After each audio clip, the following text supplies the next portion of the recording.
Kecerdasan makhluk jiwa tipe tumbuhan diaktifkan lebih lambat daripada makhluk jiwa hewani. Mereka hanya bisa dianggap cerdas setelah mereka berkultivasi selama 100.000 tahun. Huo Yuhao tidak mendekat karena dia takut akan mengagetkan bunga besar ini. Bagaimanapun, dia adalah manusia, dan makhluk jiwa sangat sensitif terhadap manusia. Kekuatan spiritual Huo Yuhao yang baik hati berputar-putar saat dia menyampaikan emosinya kepada bunga datura itu dan bertanya dengan sabar. Bunga datura memberitahunya bahwa serbuk sarinya telah dirasakan oleh Kaisar Perak Biru di sebuah lembah tidak jauh dari tempat ini. Kekuatan spiritual Huo Yuhao hampir mencapai 50 kilometer. Dia segera menemukan lembah itu. Dia belum menemukan sesuatu yang berbeda tentang tempat itu, tetapi di bawah bimbingan bunga datura, dia segera merasakan betapa berbedanya tanaman di lembah ini dengan dunia luar. Kekuatan spiritual Huo Yuhao bisa mencapai diameter 50 km karena tanaman ini, tetapi tidak ada tanaman di setiap sudut dalam kisaran ini. Dia tidak bisa merasakan tentakel spiritual apapun di tempat yang tidak ada tanamannya, jadi dia tidak bisa mendapatkan bantuan dari area tersebut. Namun ketika dia mengamati lembah itu dari dekat, dia melihat ada banyak tanaman yang tumbuh di lembah ini. Namun, tidak ada satupun tanaman yang melepaskan tentakel spiritualnya untuk bergabung dengannya. Sepertinya itu tempatnya. Huo Yuhao bisa merasakan dirinya semakin bersemangat. Mereka telah mencari begitu lama, dan mereka telah mengumumkan begitu banyak hadiah selama 2 tahun terakhir, sementara mereka telah meningkatkan hadiahnya lebih dari 1 kali. Meski begitu, mereka tidak dapat menemukan Kaisar Blue Silver sama sekali.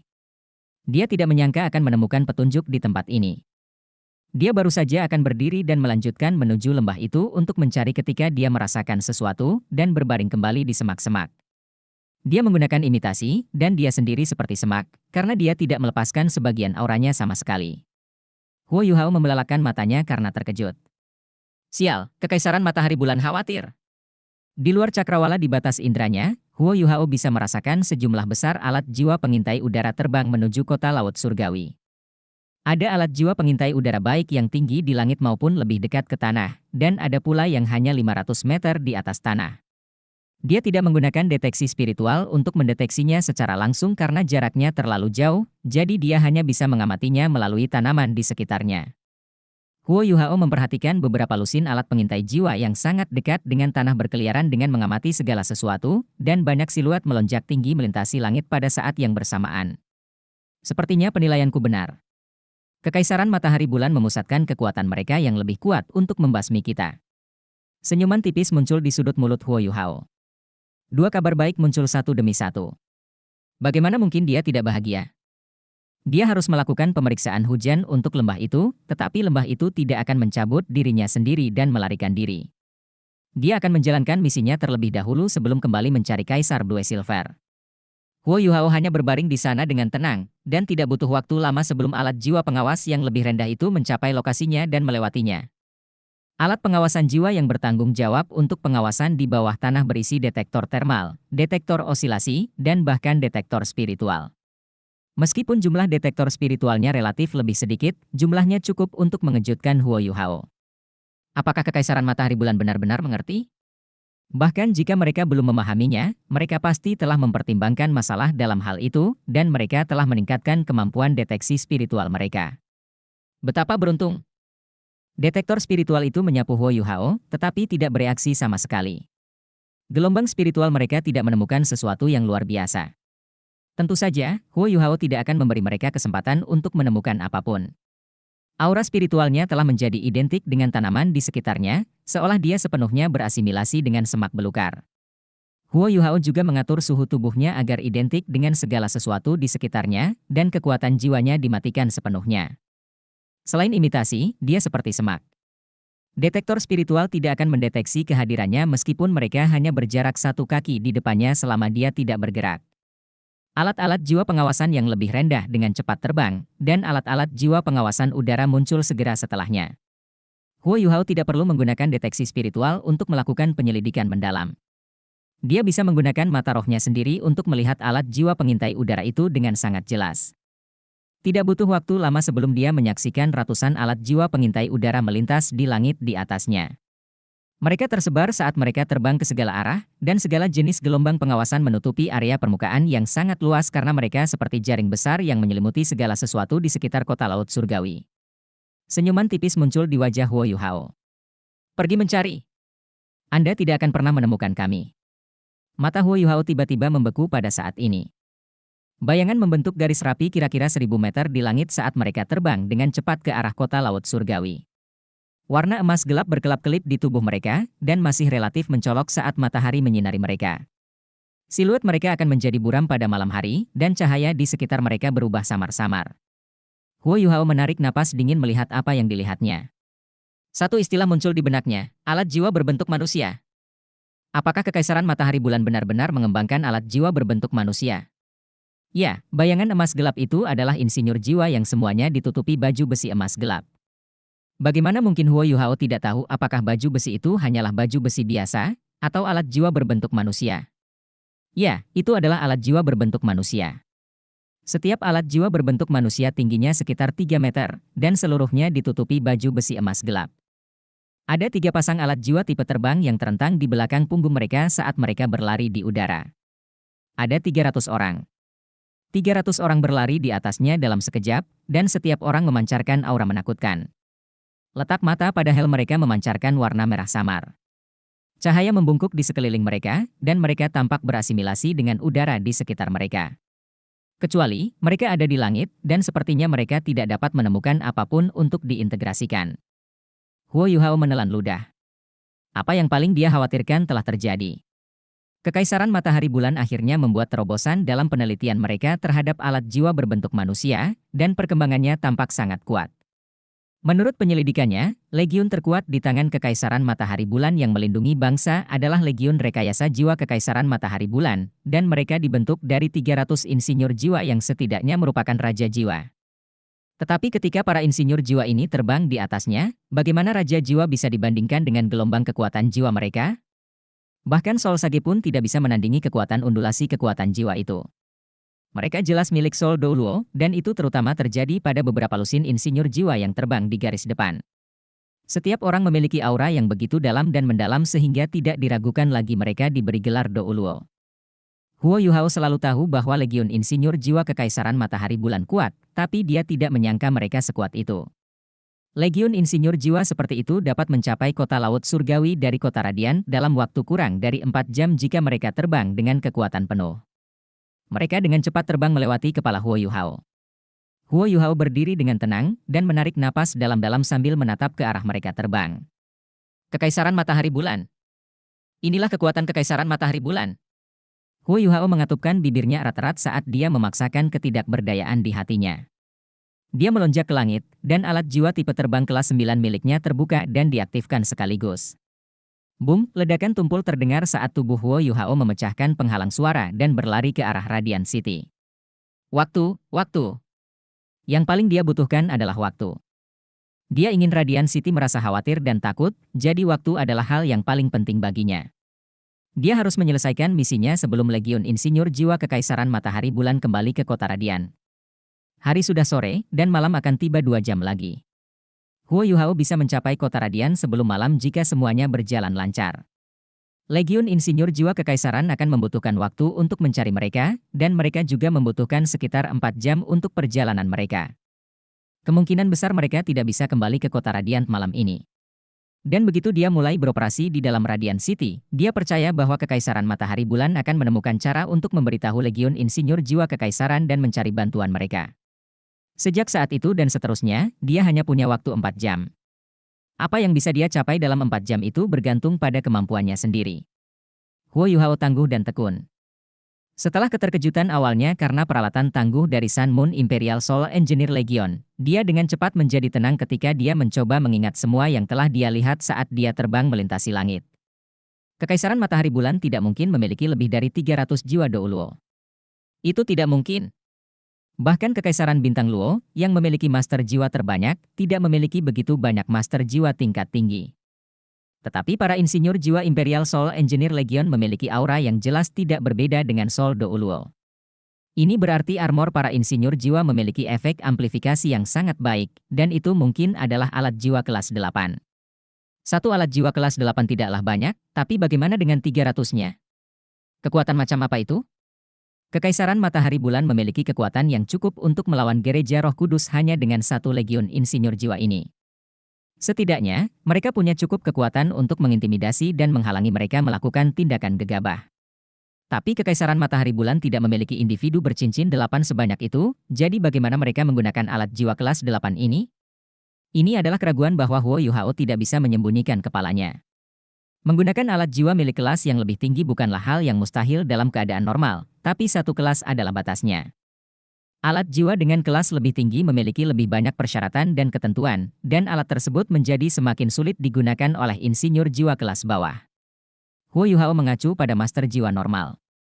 Lulusan Akademi Shrek hampir semuanya memiliki kemampuan untuk menggunakan alat jiwa di atas kelas mereka, dan itu disebabkan oleh fondasi yang stabil dan terkonsolidasi dalam budidaya mereka. Tapi bagaimana dengan Kekaisaran Matahari Bulan? Sebagian besar master jiwa mereka mengandalkan obat-obatan atau alat jiwa tambahan tertentu untuk meningkatkan kekuatan jiwa mereka. Tapi bagaimana dengan yayasan mereka? Mereka mungkin tidak punya dasar apapun, dan semuanya terjadi karena tergesa-gesa. Banyak insinyur jiwa merasa kesulitan untuk meningkatkan lebih jauh setelah mendapatkan 3 cincin jiwa, belum lagi menggunakan alat jiwa di atas kelas mereka saat ini. Hanya beberapa insinyur jiwa 3 cincin yang menggunakan satu alat jiwa kelas 4 yang bisa berhasil. Dalam keadaan seperti itu, jika para insinyur jiwa Imperial Soul Engineering Legion semuanya adalah raja jiwa, bagaimana mereka bisa melintasi 3 kelas dan menggunakan alat jiwa kelas 8 yang hanya bisa digunakan oleh jiwa Douluo? Bahkan jika Kekaisaran Matahari Bulan memiliki cara untuk meningkatkan budidaya mereka menjadi kaisar jiwa berantai 6, mereka masih tidak dapat menggunakan alat jiwa kelas 8. Meningkatkan budidaya master jiwa di luar kaisar jiwa dengan menggunakan obat-obatan adalah sia-sia kecuali obat yang digunakan adalah harta alami. Pengobatan normal tidak akan berguna sama sekali. Huo Yuhao tidak percaya bahwa Kekaisaran Matahari Bulan dapat menempa sesuatu seperti pil keberuntungan Qian Kun. Jika itu mungkin, Su Tianran sendiri mungkin sudah menjadi ultimate Douluo sejak lama. Keraguan ini berputar di benak Huo Yuhao, dan jelas dia tidak akan menemukan jawabannya. Kecuali dia berhadapan langsung dengan Legiun Rekayasa Jiwa Kekaisaran Sun Moon, yang bisa dia lakukan saat ini hanyalah berspekulasi. Menghadapi mereka secara langsung? Huo Yuhao tertawa getir ketika kalimat itu terlintas di benaknya. Bagaimana mereka akan bertarung? 300 insinyur jiwa yang setidaknya kelas 8 bahkan tidak memerlukan alat jiwa yang terhubung. Jika mereka mengumpulkan api, bahkan Dewa Kematian Douluo, Ye Shishui, dan Kaisar Naga Douluo, Long Xiaoyao, harus melarikan diri, apalagi dirinya sendiri.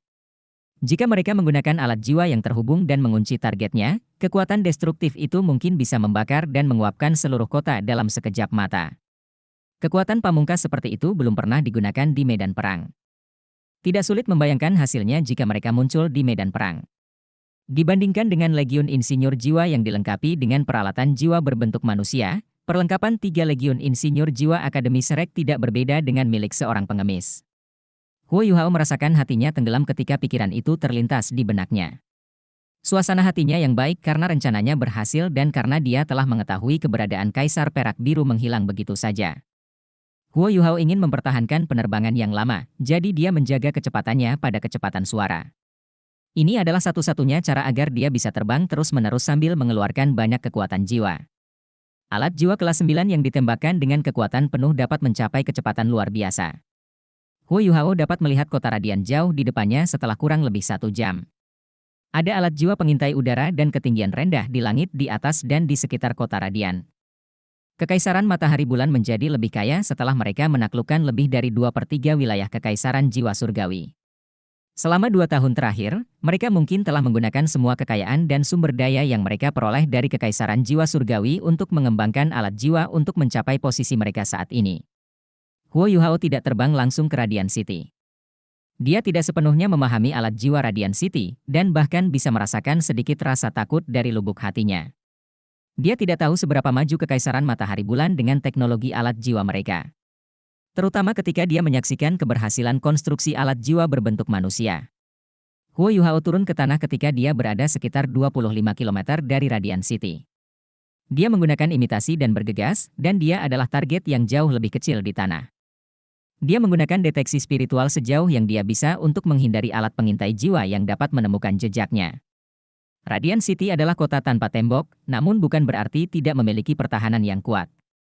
Sebaliknya, kota Radiant memiliki alat jiwa susunan kompresi berenergi tinggi, dan kemampuan ofensif dan defensif kota ini adalah yang terbaik di benua ini. Huo Yuhao menemukan semak sederhana 5 kilometer dari Radiant City dan berhenti.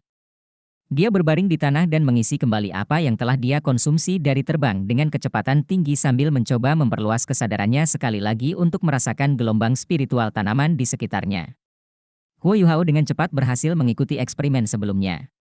Situasi tanaman-tanaman ini serupa, terutama karena Huo Yuhao secara langsung melepaskan gelombang spiritual yang penuh kebajikan dan dengan cepat mendapatkan persetujuan mereka. Tentakel spiritual Huo Yuhao dengan cepat bergabung dengan tentakel spiritual tanaman saat ia merentangkannya ke kejauhan. Tidak diragukan lagi, ini adalah metode pengawasan yang paling aman. Huo Yuhao berisiko ditemukan oleh kemampuan seperti penghalang spiritual jika dia menggunakan deteksi spiritual untuk pengawasan, tetapi memperluas tentakel spiritualnya melalui tanaman itu berarti dia tidak mungkin ditemukan. Radiant City adalah kota seperti hutan logam dan baja. Tapi meski begitu, ada cukup banyak tanaman di dalamnya dan tersebar merata di seluruh kota. Kekuatan spiritual Huo Yuhao meluas dan dengan cepat memasuki kota Radiant. Namun, kekuatan spiritualnya dapat meluas dengan dirinya sebagai pusat ketika dia terhubung dengan tanaman tersebut, meskipun dia tidak dapat memproyeksikan kekuatan spiritualnya ke satu arah. Oleh karena itu, dia hanya bisa mencapai 25 km ke arah kota Radiant. Selain jarak 5 km antara Radiant City dan dirinya, dia hanya bisa mencapai 20 km ke Radiant City. 20 km bisa mencakup kota-kota biasa beberapa kali lipat, tapi Radiant City terlalu besar. Huo Yuhao berjarak 20 km, tapi dia bahkan tidak bisa mencapai setengah dari kota Radiant. Tapi itu sudah cukup untuk saat ini. Alat jiwa pengawasan udara kota Radiant sebagian besar berlokasi di sekitar kota. Tapi Huo Yuhao akan membuat kesalahan besar jika dia mengira ini berarti mereka memiliki lebih sedikit alat pengintai jiwa di dalam kota. Alat pengintai jiwa di dalam Radiant City semuanya ada di tanah, dan semuanya menutupi setiap sudut dengan mulus. Bagaimanapun juga, Radiant City memenuhi reputasinya. Kota-kota besar di sepanjang pantai selatan seperti kota laut surgawi sangat jauh dari kota Radiant. Pikiran pertama Huo Yuhao setelah kekuatan spiritualnya mencapai batasnya adalah bahwa kota Radiant tidak dapat ditembus. Ya, Radiant City memberinya perasaan bahwa kota itu tidak bisa ditembus. Itu sungguh luar biasa. Kota sebesar itu bisa memberinya perasaan bahwa kota itu tidak bisa ditembus? Itu hampir membuatnya merasa sedikit tidak normal. Ini bukan pertama kalinya Huo Yuhao berada di Radiant City, dan setiap kunjungan memberinya sensasi berbeda. Tidak ada keraguan bahwa Radiant City telah banyak berubah selama 2 tahun terakhir, namun seseorang tidak dapat mengamati perubahan tersebut hanya dengan melihat dengan matanya. Hanya seseorang yang dapat menyelidiki dan mengamati setiap inci kota yang dapat menemukan kekuatan tersembunyi kota yang menakutkan. Mungkin bahkan gereja Roh Kudus pun tidak menyadarinya. Sudut mulut Huo Yuhao melengkung membentuk senyuman mengejek. Jika Dewa Kematian Douluo, Ye Shishui mengetahui kekuatan yang tersembunyi di dalam kota Radiant, siapa yang tahu bagaimana perasaannya? Huo Yuhao tidak dapat mencapai istana kerajaan dari posisinya saat ini, tetapi dia mencoba yang terbaik untuk memperluas kekuatan spiritualnya lebih jauh. Dia menemukan sesuatu yang menarik minatnya, alat jiwa arai kompresi berenergi tinggi. Huo Yuhao saat ini berada di sisi selatan kota Radiant, dan alat jiwa susunan kompresi energi tinggi yang dia temukan juga berada di sisi selatan kota Radiant. Sepetak bangunan dan struktur mengelilingi alat jiwa susunan kompresi berenergi tinggi ini, dan ada juga bagian depan alat jiwa besar yang ditempatkan di area tersebut. 150 insinyur jiwa bertanggung jawab untuk menjaganya, dan Huo Yuhao dapat mengetahui dari skala alat jiwa ini bahwa kemampuan ofensif dan defensif mereka mungkin dapat mencakup setengah dari kota Radiant. Keempat sudut Radiant City mungkin diatur dengan cara yang sama. Dulu ketika tubuh Douluo melancarkan serangan histeris yang telah dia bayar dengan nyawanya, Su Tianran mengandalkan kekuatan jiwa luar biasa yang tersimpan dalam alat jiwa susunan kompresi energi tinggi ini dan melepaskan penghalang pelindung terbesar dalam sejarah untuk melindungi dirinya sendiri. Meskipun pertahanan itu tidak memungkinkan dia untuk sepenuhnya menghilangkan serangan tubuh Douluo, itu sebagian besar karena mereka terlalu tersebar. Huo Yuhao telah menyaksikan betapa menakutkannya alat jiwa susunan kompresi energi tinggi dari episode itu, dan kekuatan jiwa yang terkandung dalam alat jiwa tersebut terlalu besar. Tidak sulit membayangkan jenis kekuatan bertarung eksplosif yang bisa dicapai oleh satu alat jiwa dengan mengandalkan satu alat jiwa saja. 4 alat jiwa kompresi berenergi tinggi sudah cukup untuk membuat kota Radiant tidak bisa ditembus. Tidak, bukan 4. Pasti ada lebih dari 4. Huo Yuhao tiba-tiba teringat bagaimana istana kekaisaran kota Radiant tiba-tiba menjadi seperti benteng ketika diserang. Transformasi tersebut hanya dapat dicapai dengan kekuatan yang luar biasa, dan harus didukung oleh kekuatan yang sama besarnya. Ini juga berarti bahwa kemungkinan ada alat jiwa susunan kompresi energi tinggi lainnya di dalam istana kekaisaran. Mengesankan, Kekaisaran Matahari Bulan. Radiant City benar-benar dapat digambarkan sebagai kota yang tidak dapat ditembus dengan pertahanan seperti itu. Terutama jika Legiun Insinyur Jiwa Kekaisaran berada di dalam kota Radiant. Artinya, di dunia ini, hanya dewa yang mungkin memiliki kekuatan untuk merusak dan menghancurkan kota Radiant. Huo Yuhao mau tidak mau memikirkan tentang dewa emosi, Rong Nianbing. Kekuatannya masih jauh dari cukup. Setidaknya, dia tidak memiliki kekuatan yang cukup untuk mengeluarkan potensi penuh dari belati embun pagi. Kalau tidak, bagaimana Putri Laut memaksanya ke posisi yang menyedihkan di Laut Es? Huo Yuhao mengelilingi kota Radiant sekitar seperempat kelilingnya sebelum dia berbaring di tumbuh-tumbuhan dan melanjutkan penyelidikannya.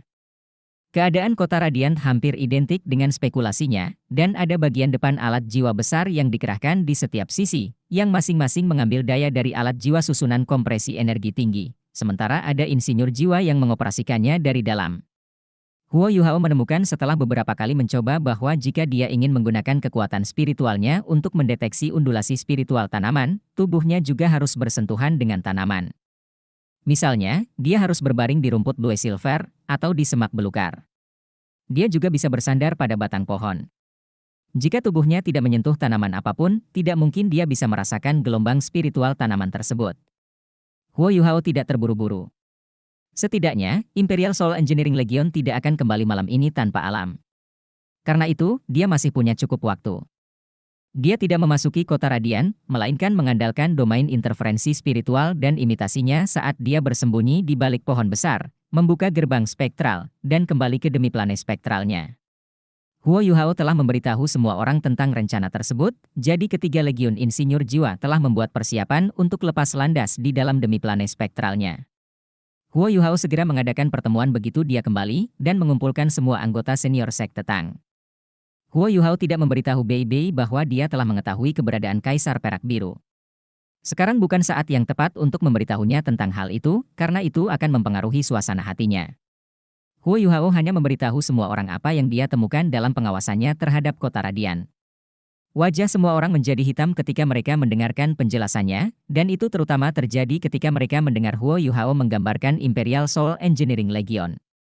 Ini lebih merepotkan dari yang kita duga, Bei Bei mengerutkan kening saat dia berbicara. Kekaisaran Matahari Bulan tidak mungkin bisa menebak rencana kita, tapi pertahanan kota Radiant mungkin sudah berada pada titik terlemahnya. Ini adalah ibu kota Kekaisaran Matahari Bulan, dan pertahanan mereka tidak diragukan lagi ketat dan ketat. Dilihat dari situasi saat ini, akan sangat sulit bagi kami untuk menimbulkan kerugian yang signifikan pada Radiant City. Sulit bagi kami untuk tidak ketahuan bahkan dengan domain interferensi spiritual Anda, kecuali kami dapat menghancurkan alat jiwa pengintai udara di sekitar kota Radiant sesegera mungkin. Tapi jika kita melakukan itu, kota ini akan diperingatkan. Huo Yuhao mengangguk dan berkata, cukup sulit untuk menghancurkan alat jiwa pengintai udara di sekitar kota Radiant, karena semuanya terkait dengan alat jiwa di bawahnya. Bagian depan alat jiwa yang sangat besar itu akan berusaha mencegat segera setelah serangan ditemukan. Su Sanshi berkata, sulit bagi kami untuk berhasil dalam situasi saat ini. Mengapa kita tidak memilih target lain? Bahkan jika kita tidak menyerang kota Radiant, saya yakin mereka akan mengembalikan pasukan mereka selama kita dapat menyebabkan kekacauan total di Kekaisaran Matahari Bulan. Huo Yuhao menggelengkan kepalanya dan berkata, Kekaisaran Matahari Bulan sudah memberikan banyak penekanan pada kita. Satu-satunya hal adalah mereka tidak memahami cara kami beroperasi. Kesempatan ini hanya akan datang sekali dalam bulan biru, dan Kekaisaran Matahari Bulan akan menjadi jauh lebih tidak bergerak tanpa adanya Legiun Insinyur Jiwa Kekaisaran. Kekaisaran Matahari Bulan yang kehilangan fleksibilitas dan mobilitasnya memberi kita kesempatan untuk mundur. Oleh karena itu, kita tidak boleh melepaskan kesempatan ini, apapun yang terjadi. Kita tidak akan pernah tahu kapan peluang seperti ini akan muncul lagi. Bei Bei tersenyum tipis pada Huo Yuhao dan berkata, sepertinya kamu sudah punya rencana, adik kecil. Bagaimana kita melakukannya? Mata Huo Yuhao terpejam. Kita harus mulai dari alat jiwa pengawasan udara itu. Alat jiwa pengawasan udara sangat mahal, dan menghancurkannya sudah akan membuat Kekaisaran Matahari Bulan sakit hati. Selain itu, kami hanya dapat menyelesaikan penyergapan kami dengan menghancurkan alat-alat jiwa pengintai udara itu. Rencanaku adalah seperti itu. Huo Yuhao dengan singkat menjelaskan apa yang dia pikirkan. Semua orang mengangguk ketika mendengarkan penjelasannya, tetapi Tang Wutong adalah satu-satunya yang mengerutkan kening. Itu terlalu berbahaya, Yu Hao. Jika Anda ketahuan, Anda akan langsung diserang oleh alat jiwa yang terhubung. Meskipun kami semua percaya pada kemampuanmu, kekuatan serangan alat jiwa yang terhubung itu terlalu kuat. Huo Yuhao menjawab, saya tidak akan memiliki kepercayaan diri sebelum menjadikan Lia sebagai roh saya, karena Kekaisaran Matahari Bulan telah memajukan penelitian mereka dalam pendeteksi spiritual. Namun menyatu dengan Lia telah meningkatkan kekuatan spiritual saya ke tingkat yang jauh lebih rumit, dan saya dapat menutupi dan meniru segala sesuatu di sekitar saya dengan lebih sempurna. Ini berarti alat pengintai jiwa Kekaisaran Matahari Bulan akan kesulitan mendeteksiku, padahal hanya pendeteksi spiritual yang bisa melakukannya. Namun, masalah terbesar dengan detektor spiritual adalah jangkauannya. Saya tahu dari penyebaran detektor spiritual Kekaisaran Matahari Bulan saat ini bahwa produk penelitian mereka saat ini hanya memiliki jangkauan sekitar 500 meter. Dalam keadaan seperti itu, saya hanya bisa melakukan apa yang perlu saya lakukan di angkasa, dan targetkan alat jiwa pengintai udara itu dan abaikan alat yang berada di ketinggian rendah, dan mereka tidak akan menemukan saya. Alat jiwa pengawasan udara yang terhubung dengan bagian depan alat jiwa di darat adalah yang paling efektif karena ada cukup ruang bagi bagian depan alat jiwa untuk mencegat serangan apapun terhadapnya. Alat jiwa pengawasan ketinggian rendah itu jauh lebih mudah untuk ditangani. Semua orang mengangguk terus-menerus saat mereka mendengarkan diskusi meyakinkan Huo Yuhao. Tang Wutong adalah satu-satunya yang masih memiliki keraguan di matanya saat dia menatapnya. Baiklah, karena itu masalahnya, maka sudah beres. Kamu harus berhati-hati, Yu Hao. Tidak ada yang bisa membantu Anda dalam hal ini, dan Anda harus memprioritaskan keselamatan Anda di atas segalanya. Anda harus pergi segera setelah terjadi kesalahan. Paling-paling, kita akan mengabaikan kesempatan ini sama sekali. BI mengingatkan Huo Yuhao. Huo Yuhao mengangguk. Jangan khawatir, kakak tertua. Saya akan berhati-hati semampu saya. Kekaisaran Matahari Bulan terlalu percaya diri dengan alat jiwa pengawasan udara mereka. Setelah misi ini, mereka akan menyadari bahwa kita tidak dapat berpindah dengan cepat dari satu tempat ke tempat lain melalui laut, dan mereka akan bingung dengan kemampuan kita. Karena itu masalahnya, kali ini kami akan memberi mereka hadiah yang bagus. Tang Wutong tiba di samping Huo Yuhao dan berkata, biarkan aku pergi bersamamu. Kita bisa saling mendukung jika kita bersama. Huo Yuhao menggelengkan kepalanya. Tidak, Wutong. Kali ini berbeda. Saya akan menjadi lebih fleksibel sendiri, dan saya tidak akan mudah ditemukan. Dengan kekuatan spiritualku saat ini, kemungkinan besar aku tidak akan ditemukan bahkan jika detektor spiritual menyapuku. Namun jika Anda ada di sekitar, detektor spiritual dan detektor osilasi dapat dengan mudah melihat Anda jika mereka menyapu Anda. Jangan khawatir, aku akan berhati-hati. Tang Wutong diam-diam mengulurkan tangan dan mencubit pinggangnya saat dia menatapnya dengan mengancam. Otot wajah Huo Yuhao bergerak-gerak.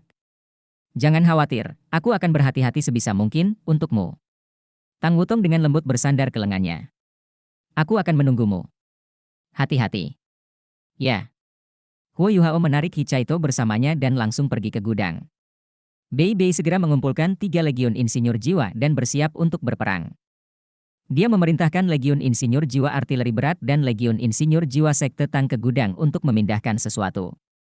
Langit sudah menjadi gelap gulita ketika Huo Yuhao keluar dari demi planet spektral 1 jam kemudian. Dia menatap kota radian di kejauhan, dan dia bisa melihat cahaya dan api di ribuan rumah. Ia harus mengakui bahwa kota yang merupakan kota terbesar di benua ini akan meninggalkan kesan yang sangat mendalam bagi siapapun yang baru pertama kali datang ke sini. Pemandangan kota di malam hari adalah pemandangan terindah yang pernah dilihat Huo Yuhao. Huo Yuhao menghela nafas. Maaf, kedamaian kota radian ditakdirkan untuk rusak malam ini. Huo Yuhao sudah mengenakan armor Dewa Perang esnya sekarang. Dia menggunakan kekuatan spiritualnya untuk mengendalikan warna biru tua agar tidak bersinar, dan seluruh tubuhnya seolah menghilang ke langit malam. Tidak ada satupun jejak rasa dingin yang kuat dari armornya yang terlepas. Huo Yuhao akan sangat berhati-hati bahkan tanpa pengingat Tang Wutong. Kehidupan dan kematiannya terkait dengan 3 legiun insinyur jiwa, karena demi planet spektralnya adalah pedang bermata 2. Jika Huo Yuhao masih hidup, semua orang di dalam demi planet spektralnya bisa menjadi pasukan tentara hantu, tetapi jika dia mati, maka semua orang di sekte Tang dan 3 legiun insinyur jiwa tidak akan pernah meninggalkan demi planet spektralnya. Ini bukan karena dia tidak ingin melepaskan semua orang sebelum dia keluar. Mereka terlalu dekat dengan Radiant City, dan semua orang akan mudah ditemukan jika mereka keluar. Oleh karena itu, dia harus mengambil risiko ini. Dia tidak mengambil risiko ini untuk dirinya sendiri. Dia mewakili beberapa ribu insinyur jiwa. Dia juga mewakili harapan terakhir benua Douluo. Dia tidak punya pilihan untuk tidak berhati-hati. Dengan armor Dewa Perang Es miliknya, Huo Yuhao dapat dengan jelas merasakan kekuatan jiwa yang kental mengalir melalui armor tersebut dan memasuki tubuhnya secara terus-menerus. Armor itu hampir seperti bagian dari kulitnya, dan mungkin bahkan bagian dari kerangkanya. Dia tidak merasakan ketidaknyamanan atau perbedaan apapun, selain fakta bahwa seluruh tubuhnya menjadi sedikit lebih gemuk. Huo Yuhao mengendalikan armor Dewa Perang Es berbeda dari saat permaisuri salju melakukannya.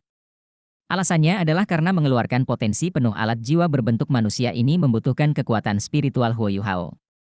Permaisuri salju tidak cukup memahaminya, jadi dia hanya bisa menggunakannya untuk memperkuat kemampuannya dan membela diri. Sayap armor itu perlahan terbuka di belakangnya. Itu adalah alat jiwa kelas 9, tapi itu berbeda dari alat jiwa berbentuk terbang milik Huo Yuhao. Armor Dewa Perang Es tidak menghabiskan kekuatan jiwa Huo Yuhao sendiri, sehingga bisa membawanya lebih dari 7.000 meter di udara. Fakta ini sendiri adalah sesuatu yang tidak dapat dicapai oleh alat jiwa lain di dunia. Ada dua bahaya besar di dataran tinggi, suhu yang lebih rendah dan udara yang tipis. Armor Dewa Perang Es meniadakan efek dingin ekstrim, dan armor itu sendiri dapat menyerap energi dari suhu rendah di sekitarnya dan mengembalikan energi itu ke Huo Yuhao. Udara tipis berakibat fatal bagi para master jiwa lainnya, dan merupakan kondisi yang tidak dapat mereka pulihkan. Tapi itu bukan masalah bagi armor Dewa Perang Es. Huo Yuhao telah berusaha melampaui 10.000 meter di langit dengan alat jiwa berbentuk manusia ini. Itu adalah dunia yang sama sekali berbeda, dan dia tidak akan jatuh bahkan jika dia tidak menggunakan kekuatan jiwa apapun untuk mengendalikan dirinya. Dia hanya akan melayang di udara yang sangat tipis, dan perasaan itu terasa mistis sekaligus menakutkan. Huo Yuhao tidak tahu apakah dia manusia pertama yang terbang pada ketinggian seperti itu, tetapi dia tidak melihat makhluk hidup lain di ketinggian itu. Dia mengetukkan kakinya ke tanah saat sayapnya terlepas. Dia menggunakan deteksi spiritualnya untuk membuka jalan di bawah kedok imitasi, dan melonjak ke udara pada saat tidak ada alat pengintai jiwa yang menyapu jalannya. Energi armor Dewa Perang Es semuanya terkandung di dalamnya, dan Huo Yuhao tidak perlu melepaskan kekuatan jiwa sama sekali agar armornya bisa membawanya tinggi ke langit. Yang dia butuhkan adalah berkomunikasi dengan armornya melalui kesadarannya. Huo Yuhao mencapai 1.000 meter dalam sekejap mata. Sebagian besar alat pengintai jiwa di ketinggian rendah tidak lagi efektif pada ketinggian ini, tetapi Huo Yuhao menjadi lebih tinggi lagi. 2.000 meter, 3.000 meter, 4.000 meter, 5.000 meter. Dia pergi sejauh 6.000 meter sebelum dia mengendalikan armornya untuk menstabilkan dirinya saat dia melayang di udara. Suhu di ketinggian 6.000 meter sangatlah rendah, namun suhu serendah itu dianggap sebagai sumber pengisian ulang yang baik untuk armor Dewa Perang Es. Udara tipis dipenuhi dengan unsur-unsur es, yang diproses oleh armor Dewa Perang Es untuk mengisi kembali energi yang dikeluarkannya sebelum menyimpan energi yang diserapnya, mengompresinya, dan mengembalikan sebagian darinya ke Huo Yuhao. Huo Yuhao sangat mengagumi baju besi ini. Saya seperti Douluo Transcendent yang mengenakan baju besi ini. Meskipun Kekaisaran Matahari Bulan telah memproduksi alat jiwa berbentuk manusia, alat milik saya dibuat dari bahan yang tak tertandingi, dan hal itu membutuhkan pemikiran dan usaha Guru Xuan selama bertahun-tahun. Alat jiwa berbentuk manusia super ini juga dibuat dari teknologi mekanik sekte Tang, sehingga alat jiwa berbentuk manusia di Kekaisaran Matahari Bulan masih relatif lebih lemah. Huo Yuhao sudah mulai bergerak saat dia berpikir. Deteksi spiritualnya berkembang sejauh yang dia bisa dorong. Dia berada 6.000 meter di langit, dan dia tidak percaya bahwa Kekaisaran Matahari Bulan dapat menempatkan penghalang spiritual apapun pada ketinggian ini. Bahkan alat jiwa pengawasan udara di ketinggian tidak dapat ditempatkan pada ketinggian ini. Tapi Huo Yuhao masih memuji kemampuan alat jiwa pengawasan udara Kekaisaran Matahari Bulan. Setidaknya, dia menemukan bahwa masih ada alat jiwa pengintai udara yang berjarak 5.000 meter di langit, dan meskipun jumlahnya tidak banyak, setiap alat tersebut relatif besar, dan konstruksinya sangat rumit dan canggih. Jika bukan karena misinya, Huo Yuhao benar-benar ingin membawanya kembali untuk mempelajarinya. Huo Yuhao melayang ke depan, dan hal pertama yang dia lakukan adalah alat jiwa pengintai udara ketinggian yang terbang sekitar 5.000 meter di langit. Dia mengamati dengan tenang selama beberapa saat, dan dia sudah tahu alat jiwa macam apa itu. Ini jelas merupakan satelit. Mereka digunakan untuk transmisi dan komunikasi, dan ukurannya sangat besar. Mereka dapat mengirimkan semua jenis informasi dalam jarak 250 km, dan selama ada satu alat jiwa dalam jarak 250 km, Kekaisaran Matahari Bulan akan dapat mengirimkan informasi dalam jarak jauh. Mereka bahkan tidak akan mengalami masalah dalam berkomunikasi pada jarak lebih dari 5.000 km. Namun satelit-satelit ini tidak memiliki kemampuan menyerang atau bertahan, dan tidak mampu mendeteksi apapun di sekitarnya. Huo Yuhao perlahan-lahan mendekati satelit saat dia menempatkan sepotong logam bundar kecil seukuran telapak tangannya di dalam celah kecil. Huo Yuhao menggunakan domain imitasi dan interferensi spiritual pada saat yang bersamaan. Dia mengaktifkan pertahanan pribadinya ke tingkat tertinggi untuk bersiap menghadapi skenario terburuk, dan deteksi spiritualnya mencakup area luas di sekitarnya dari awal hingga akhir. Dia siap mundur kapan saja. Lagi pula, dia tidak sepenuhnya yakin tentang alat jiwa pengawasan Kekaisaran Matahari Bulan. Pelat logam pertama berhasil dipasang tanpa ada perubahan sama sekali. Huo Yuhao mundur diam-diam setelah menyelesaikan tugasnya. Dia mengamati selama beberapa saat, dan mengamati alat pengintai jiwa di sekitarnya untuk melihat apakah ada sesuatu yang terjadi. Alat jiwa terdekat di bawahnya tetap stabil dan tenang, dan dia menghela napas lega.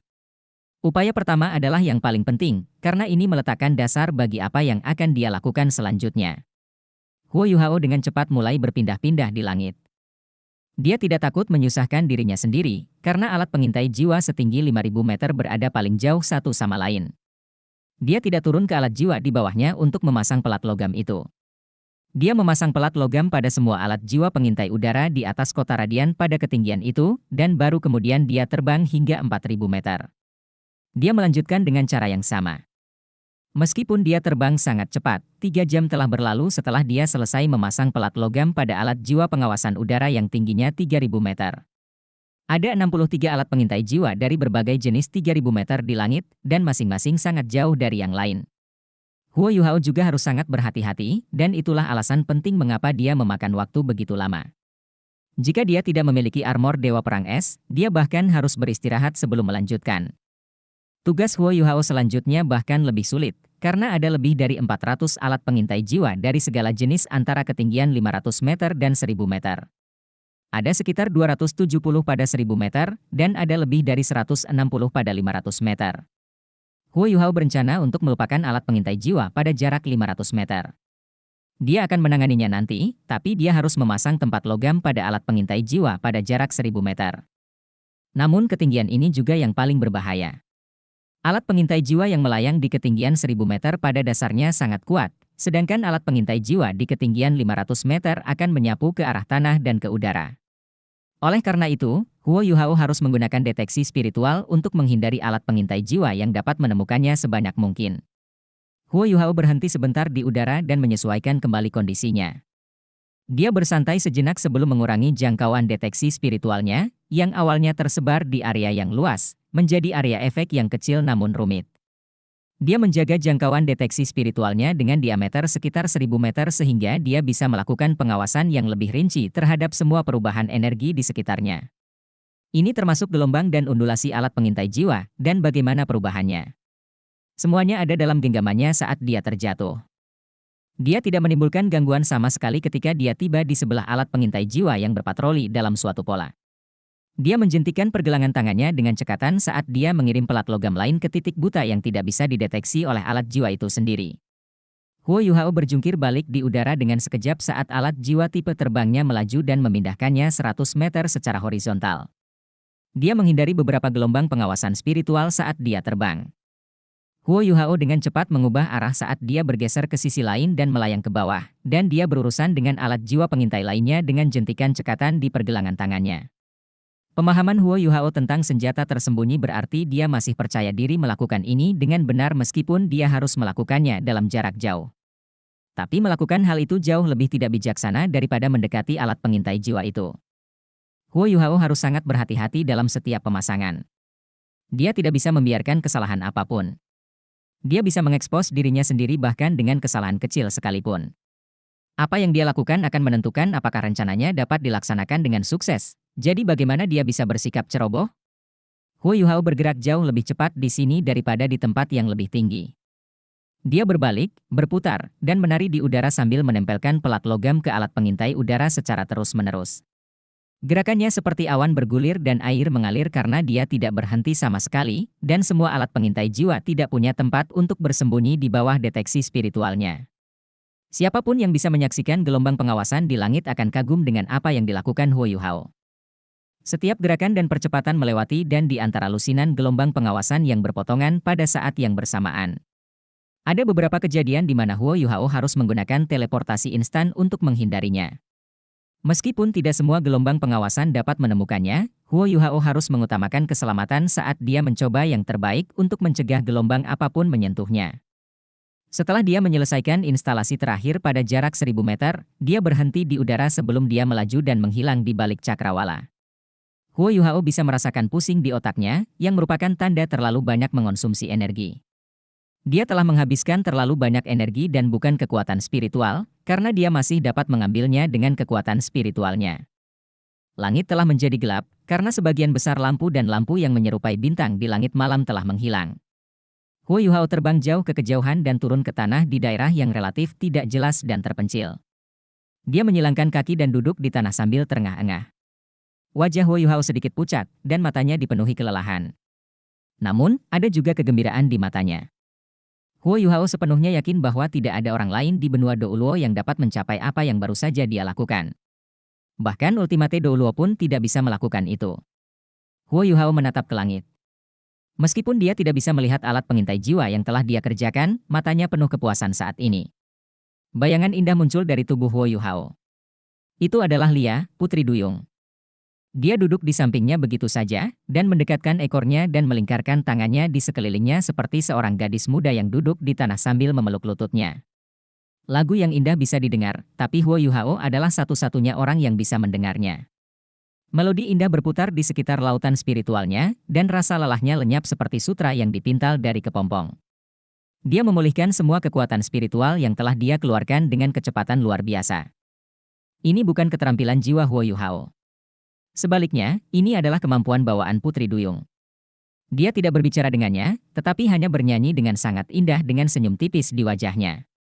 Segalanya gelap di sekelilingnya, tapi juga sunyi dan tenteram. Huo Yuhao dengan cepat memasuki meditasi sambil mendengarkan lagu Lia. Dia masih menjadi direktur utama misi ini, dan dia harus memulihkan apa yang telah dia keluarkan secepat mungkin. Mengkonsumsi kekuatan jiwa tidaklah seberapa. Dia tidak menghabiskan banyak kekuatan jiwa karena dia memiliki armor Dewa Perang Es untuk mengisinya kembali. Namun, Huo Yuhao perlu istirahat karena dia telah menggunakan terlalu banyak kekuatan spiritual, dan terutama ketika mengonsumsi terlalu banyak energi membuatnya merasa lelah.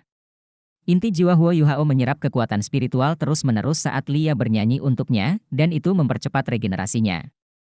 Huo Yuhao bangkit kembali setelah 1 jam, dan matanya sudah penuh kehidupan dan semangat. Lia tidak kembali ke tubuhnya.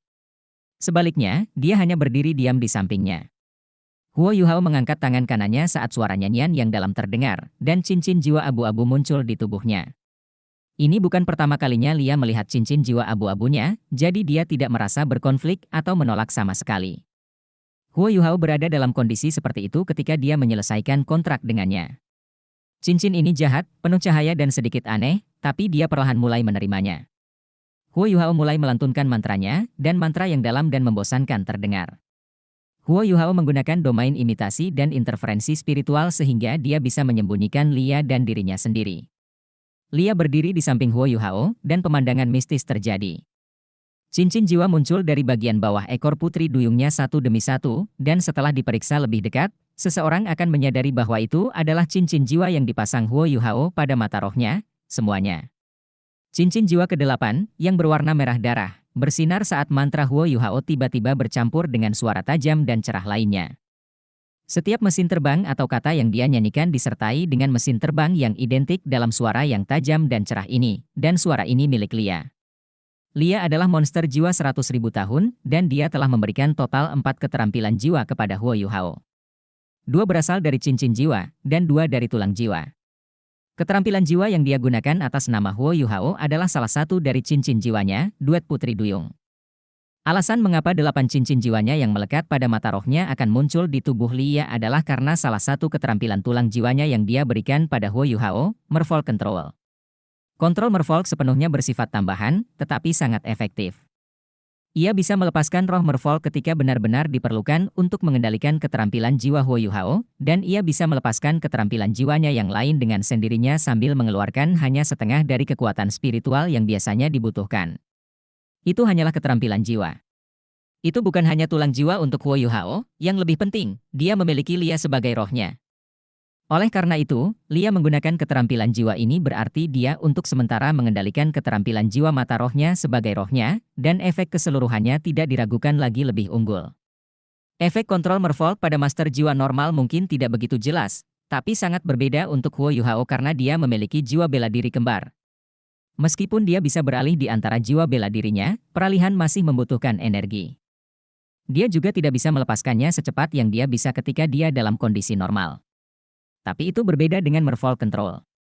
Lia bisa mendukungnya sesuai keinginannya. Ketika Huo Yuhao menggunakan kalajengking permaisuri giok es dalam pertempuran, Lia dapat menggunakan semua jenis keterampilan jiwa tipe spiritual tambahan untuk membantunya. Itu seperti Huo Yuhao lain yang muncul sementara untuk bertarung. Dia juga bisa menghemat setengah kekuatan spiritualnya ketika menggunakan keterampilan jiwa mata rohnya. Tentu saja, tulang jiwa Huo Yuhao harus mengonsumsi kekuatan jiwa saat dia melestarikan kekuatan spiritual. Namun, merfolk control tidak dapat memahami setiap keterampilan jiwa. Pertama, dia hanya bisa menggunakan keterampilan jiwa tipe spiritual. Dia tidak bisa menggunakan mata takdir Huo Yuhao, atau keterampilan jiwa tengkorak takdir singa emas bermata 3. Ini berarti Lia tidak bisa menggunakan ledakan spiritual, kehancuran takdir, perampasan spiritual, dan adjudikasi takdir, karena semua itu adalah milik Wang Qiuer. Ketika dia mengorbankan dirinya untuk Huo Yuhao, dia menjadi satu-satunya yang bisa menggunakan kekuatannya. Duet merfolk, yang merupakan keterampilan jiwa ke-8-nya, sebanding dengan kontrol merfolk. Duet merfolk dapat menggandakan efek keterampilan jiwa tipe spiritual Huo Yuhao. Itu tidak termasuk keterampilan jiwa yang diberikan Wang Qiuer pada Huo Yuhao, tapi itu sudah cukup. Misalnya, mantra Huo Yuhao dianggap sebagai keterampilan jiwa tipe spiritual, sementara ini juga dianggap sebagai jiwa bela diri ketiganya. Apa efek dari menggandakan efek mantra nekromantiknya? Jawabannya dengan cepat disajikan di depan Huo Yuhao. 18 gerbang spektral dengan cepat terbuka dan berbaris. Huo Yuhao harus memperkuat area pengaruh domain interferensi spiritualnya sehingga dia bisa menutupi setiap gerbang.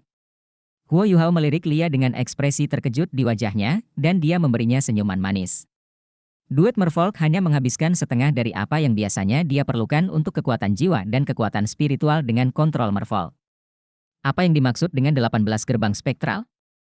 Ini berarti 3 legion insinyur jiwa Akademi Shrek bisa keluar dan mundur 2 kali lebih cepat dari sebelumnya. Huo Yuhao mengangguk ke arah Lia sebelum dia berbalik menuju kota radian. Ada remote di tangannya. Pertunjukannya akan segera dimulai.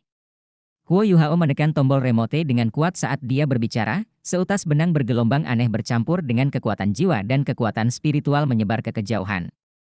Ledakan. Langit malam yang sunyi di atas kota radian tiba-tiba tersentak oleh ledakan yang memekakan telinga saat percikan api besar dan cahaya yang mengalir berderak di atas kota radian. Kedamaian kota terganggu, dan alarm yang memekakan telinga terdengar di saat berikutnya ketika semua jenis alat pengintai jiwa di langit diaktifkan sepenuhnya.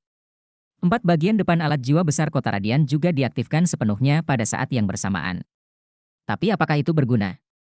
Sudut mulut Huo Yuhao melengkung menjadi senyuman mengejek sambil terus menekan remote di tangannya. Bum, bum, bum. Bum, bum, bum, bum, bum. Ledakan hebat terdengar terus-menerus di udara, dan suara keras dari ledakan tersebut menyebar jauh ke angkasa. Kembang api yang cemerlang berderak satu demi satu di langit. Para insinyur jiwa dalam alat jiwa masing-masing di dalam kota radian benar-benar terpana dengan apa yang mereka saksikan. Alasannya adalah karena mereka tidak mendeteksi serangan apapun, jadi mengapa alat jiwa pengintai udara mereka meledak satu demi satu?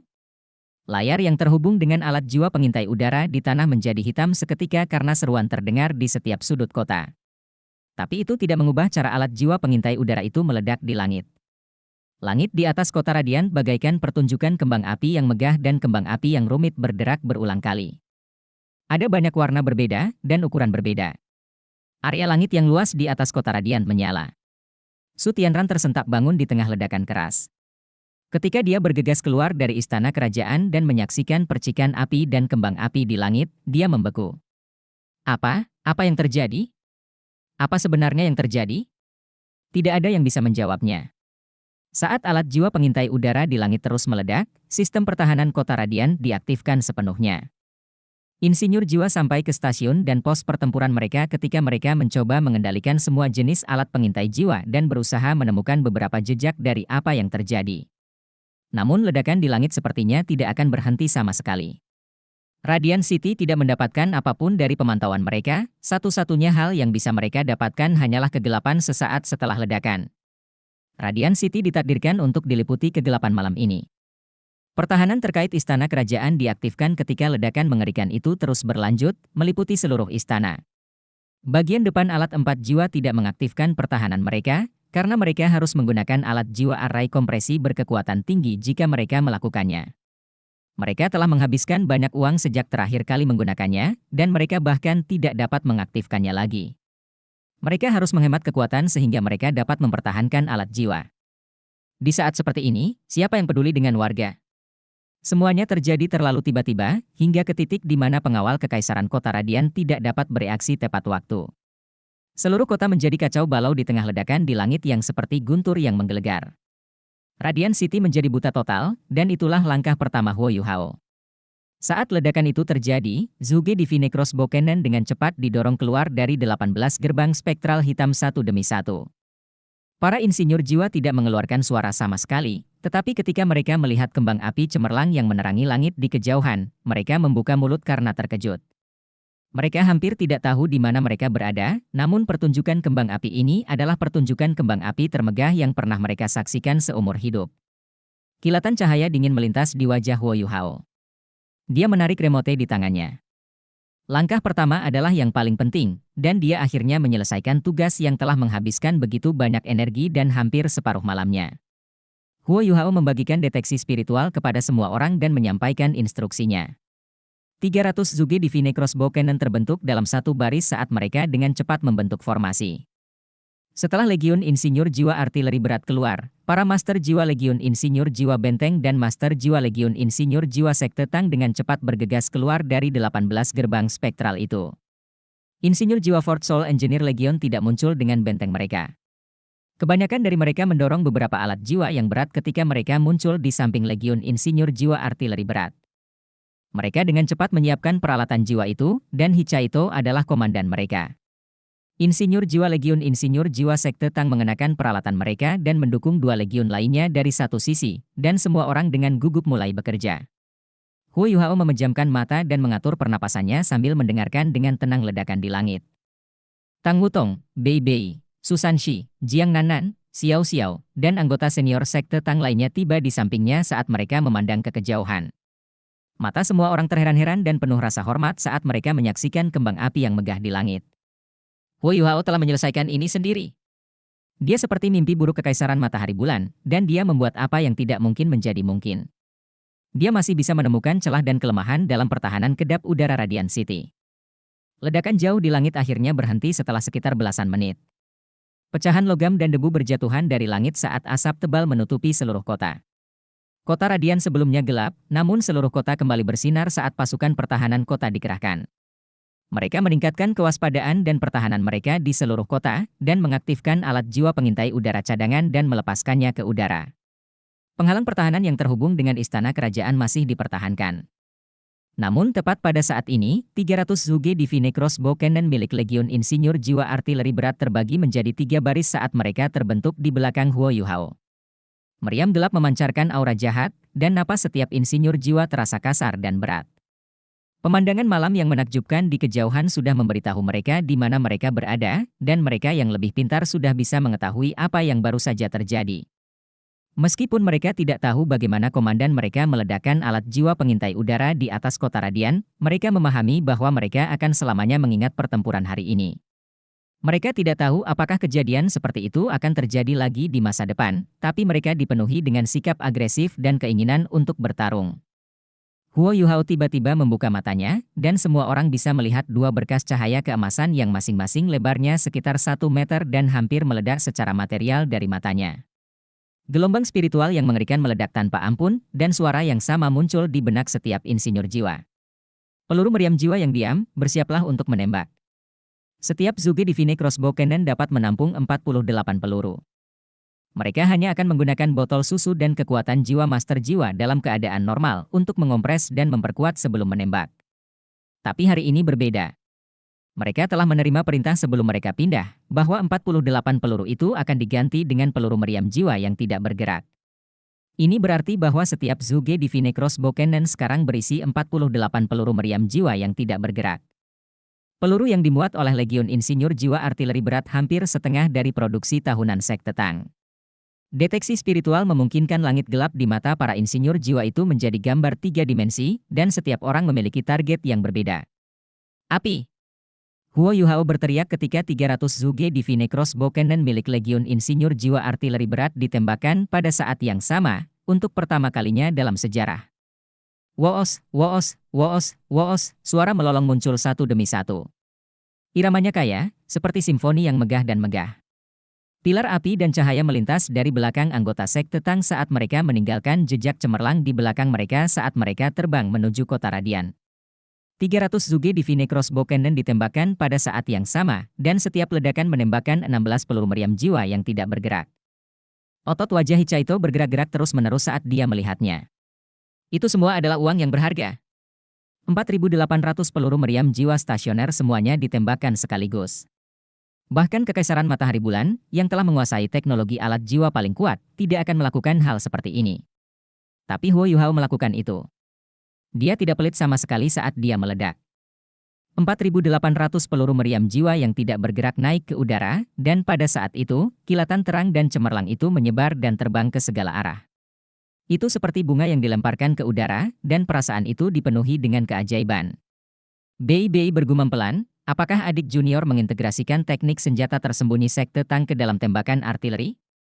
Meriam panah ilahi Zuge terus dikembangkan. Setiap 2 barel meriam dapat membidik satu sasaran. Dalam keadaan normal, hampir mustahil bagi para pembidik untuk mencapai 8 sasaran berbeda dengan 16 barel. Tapi Huo Yuhao tidak mengalami masalah ini. Huo Yuhao dapat membagi pikirannya dengan kekuatan spiritualnya yang menakutkan, dan dialah yang memberikan 240 target tepat kepada kru meriam itu.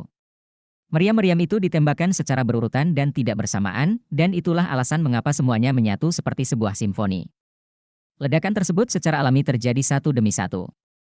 Alat jiwa pengintai udara hampir seluruhnya dimusnahkan, tetapi alat jiwa ketinggian rendah pada jarak 500 meter masih ada. Meskipun sebagian besar dari mereka hanya menyapu tanah untuk pengawasan, mereka memberikan umpan balik segera ketika begitu banyak peluru meriam jiwa muncul pada saat yang bersamaan di kejauhan. 4 alat jiwa di sekitar Radiant City mengaktifkan pertahanan terkait mereka sesegera mungkin. Mereka tidak tahu apa yang diserang musuh mereka, jadi tidak diragukan lagi itu adalah respon terbaik. Ledakan dahsyat pertama kali datang dari keempat penjuru ini. Bagian depan alat jiwa kota Radian tidak lagi memiliki alat pengawasan udara, sehingga mereka berada dalam posisi yang kurang beruntung. Mereka hanya bisa menggunakan alat jiwa pengawasan udara internal berbasis darat untuk mengunci cangkang meriam jiwa stasioner yang terbang di atasnya. Tapi semuanya terjadi terlalu tiba-tiba dan terlalu cepat, dan mereka tidak mungkin bisa mencegat setiap peluru. Bum, bum, bum, bum, bum, bum. Ledakan terdengar dari 4 penjuru kota Radian. Beberapa peluru meledak di langit, dan beberapa meledak di penghalang pertahanan bagian depan alat jiwa. Petasan sepertinya jatuh ke tanah saat menyala di setiap sudut. Saat ledakan berlanjut di 4 penjuru kota, percikan api dan kilatan cahaya muncul sekali lagi di langit. Tapi ledakan ini jauh lebih dekat ke tanah, karena alat jiwa pengawas ketinggian rendahlah yang diledakkan. Hampir setengah dari lebih dari 200 alat jiwa pengintai ketinggian rendah dibasmi dalam sekejap mata. Bagian depan alat 4 jiwa hampir tidak bisa berjuang untuk mempertahankan diri, belum lagi fakta bahwa mereka tidak punya waktu untuk bekerja sama dengan alat jiwa pengawasan ketinggian rendah sehingga bagian depan alat jiwa mereka dapat mencegat serangan tersebut. Putaran kedua, tembak. Huo Yuhao telah memberikan perintah kedua untuk menembak ketika kembang api terbuka di 4 sudut kota. Woos, woos, woos, woos, simfoni kedua terdengar saat 4.800 peluru meriam jiwa stasioner ditembakkan dan meluncur menuju Radiant City. Hichaito menutup matanya dengan kesakitan, tetapi para insinyur jiwa Sekte Tang lebih diliputi keterkejutan dan gairah. Ini adalah pertempuran modern. Mereka melancarkan serangan jarak jauh terhadap musuhnya dengan mengandalkan daya tembak. Masing-masing dari mereka percaya diri karena musuh mereka berada jauh, dan ada 18 gerbang spektral di belakang mereka yang dapat mereka lewati. Tidak sulit membayangkan betapa tingginya semangat mereka. Bum, bum, bum, bum, bum. Ledakan-ledakan itu hampir terjadi secara mulus. Kali ini, lebih banyak peluru diarahkan ke udara selain menekan keempat bagian depan alat jiwa itu. Hampir tidak ada lagi alat jiwa pengintai ketinggian rendah setelah putaran itu, dan beberapa alat jiwa pengawasan udara cadangan kota Radiant bahkan belum mencapai lokasi optimalnya sebelum diledakkan kembali ke tanah. Persiapan untuk putaran ketiga. Kakak kedua. Berikan padaku. Huo Yuhao mengulurkan tangan kanannya ke Hichaito, yang muncul di sebelahnya. Mata Hichaito penuh kerinduan, dan dia tidak tahan untuk menurutinya, tapi dia tidak berani ragu sedetik pun di saat seperti ini. Cahaya bersinar ketika sebuah meriam besar dengan laras perak muncul di tangannya, dan dia menyerahkannya kepada Huo Yuhao.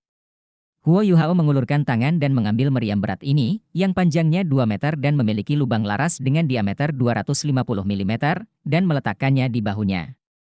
Huo Yuhao berlutut dan mengintip melalui teropong. Tangan kirinya memegang laras meriam, dan dia melatihnya di depannya sementara dia melingkarkan tangan kanannya di sekitar bagian tengah laras yang paling tebal. Dia seperti patung, dan dia tidak bergerak sama sekali. Su Tianran, terima pukulan dari tai aku. Gelombang ketiga, tembak. Wus, wus, wus, wus.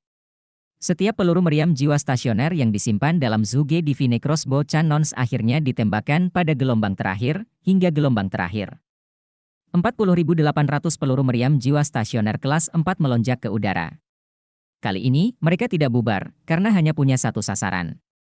Front alat 4 jiwa yang mempertahankan kota Radiant di keempat sudutnya semuanya telah dibombardir oleh ratusan peluru meriam jiwa yang tidak bergerak. Meskipun itu hanya cangkang kelas 4, itu masih merupakan cangkang meriam jiwa yang tidak bergerak. Mereka tidak bisa menggunakan alat jiwa array kompresi berkekuatan tinggi, dan pertahanan terkait mereka berantakan dalam keadaan seperti itu. Insinyur jiwa dan master jiwa dalam alat jiwa tersebut telah menghabiskan terlalu banyak kekuatan jiwa mereka, dan 2/3 dari botol susu cadangan mereka. 9.600 peluru meriam jiwa stasioner telah ditembakkan dalam 2 putaran sebelumnya. Serangan sebesar ini belum pernah terjadi sebelumnya pada alat jiwa Radiant City sejak didirikan. Namun bagaimana mereka mampu melawan gelombang ketiga? Ke-4.800 peluru meriam jiwa yang tidak bergerak pada gelombang ketiga ditujukan ke istana kerajaan.